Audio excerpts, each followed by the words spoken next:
প্রত্যেক মানুষের ডান ও বাম কাঁধে দুইজন ফিরিস্তা নিয়োজিত আছে।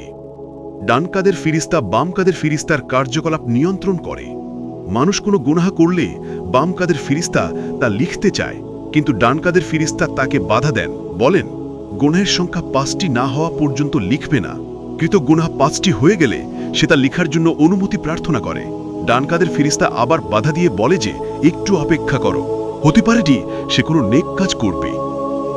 বান্দা যদি নেক কাজ করে আর ডান কাঁধের ফিরিস্তা বলে, আল্লাহর নীতিই হলো যে এক নেকিকে 10 গুণ বাড়িয়ে দেওয়া, সুতরাং এখন তার এক নেকির 10 বিনিময় হয়ে গেল, আর তার গুনাহ মাত্র 5টি, অতএব 5 নেকির বদলে কৃত গুনাহ 5টি মাফ হয়ে গেল।